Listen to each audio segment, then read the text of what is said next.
County in the Piedmont of North Carolina until 7:15 p.m. Eastern Daylight Time. At 6:12 p.m. Eastern Daylight Time, a severe thunderstorm was located 10 miles southwest of Statesville, or near Lake Norman State Park, moving northeast at 20 miles per hour. Hazard, 60 miles per hour with gust and quarter-size hail. Source, radar indicator daylight time. Impact, minor hail damage to vehicles is expected. Expect wind damage to trees and power lines.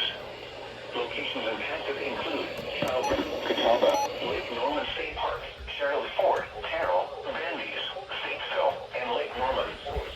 For your protection, move to an interior room on the lowest floor of a building. If on or near Lake Norman, get away from the water and move indoors or inside a vehicle.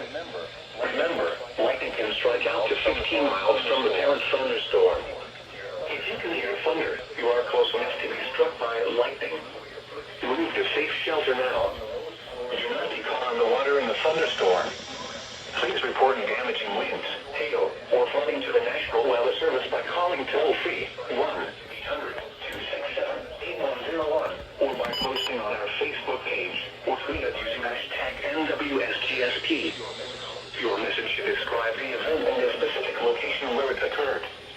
Repeating, a severe thunderstorm warning has been issued until